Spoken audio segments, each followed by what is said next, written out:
Pro tips. We have another section called Pro Tips, and that's more for, I mean, you got to think back to when you were first getting started, thinking about buying that little 250 square foot, laundry shop. Pro Tips is for the people who are thinking about getting into the business.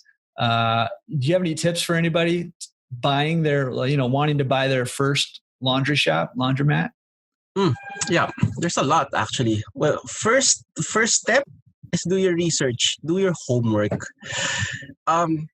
It's not that, I told you I didn't like the idea of having a laundry business because it's a dirty job, right? Mm-hmm. But when I did my research, I fell in love with it, that there's potential in this. There is an opportunity in the business, right? So yeah, research. Then another thing, this is very important.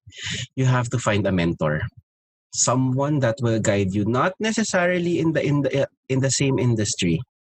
My first mentor in this industry, of course, was my consultant, right? So he taught me the fundamentals, and then in just a week of training, we're already capable of handling the business on our own. Mm-hmm. So I'm looking at it this way. The cost was pricey in hiring that consultant, but we're not actually buying a laundry construction service there or a consultation service. We're actually buying our confidence, right? So day one, we were not having any problems. I felt that I was really equipped to take on our clients on day one, right? So my second mentors would be, of course, my folks, right? Even before, when they were non-believers, they were still advising me because they know they can't do anything. It was my decision. And even more so that when they become my believers, the more that I saw them how they taught me how to handle the business, how to deal with people, because they were also entrepreneurs back then. Right. And then last of my mentors, I have two good friends from two completely different businesses. Industries. So what they do is I try to throw them my laundry ideas and they try to shoot me down. So that's how honest we are to each other, and they try to shoot it down. And if they're unable to shoot it down, they think that, okay, it's going to work. Let's go. Yeah. You can do that. Actually, the idea of the society that I formed, it came from them. They gave me a lot of tips on that and how to form this group. For the benefit, not for me, not only for me, but also for the members, right? So get a mentor. And then we've been talking about this. You have to be resourceful. And in addition to that, you have to be agile. You have to learn to adapt. Like what I did during the pandemic, during the lockdown, or when I had some issues in quality, right? So you have to learn how to adjust. There was a time back then. I still don't have the plan back then. That I'm having problems with my sales because I'm not sure about the prices that I have, if it's competitive. And then I realized that it was a bit higher compared to the others. So what I did was I did some guerrilla tactics and I called the competitors just to get their prices, right? I pretended that I'm a client. I know it's bad, but I have to do it. I don't know what other way that I can do it, right? In that sense, I was able to get a grasp of the current market prices in that area. So I was able to adjust, and it worked actually, right? So agile and resourceful. The next is you have to keep learning. Up until now, almost daily, I keep on researching about laundry. Even though I'm not based in the United States, I subscribe to the Coin Laundry Association and the other magazines. Right? I take a look of what's happening around the world.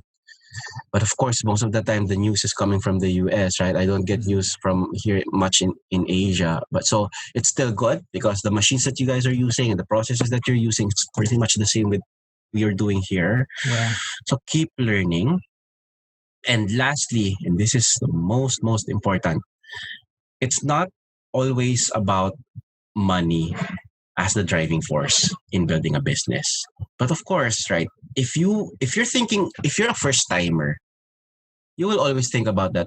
Doing a business will make me rich so that I can get out of my day job, leave my day job and have my own time, right? But eventually, I realized that it's not all about the money. It's about solving people's problems, right? If it's far more important than money. Solve the problems, the money will just come. So that should be the mindset. I guess that's a lot of pro tips already. I'll stop there. Man, I feel like a pro right now just from listening to you.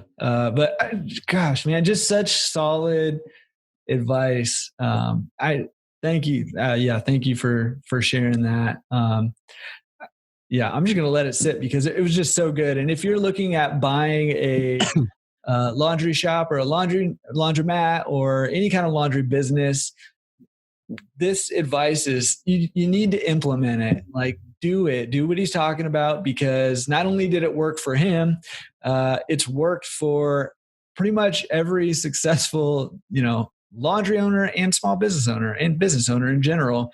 These are the things you need to do in order to set yourself up for success in business. And so make sure you're doing, all of these things, researching, finding mentors, being resourceful and, having agility, continue learning. All of these things are, they're just vital to success. So write them down, take out a notepad, write them down, stick it on your mirror in the bathroom, look at it every day and make sure you're doing those things until you die, really. Like, just keep doing them. So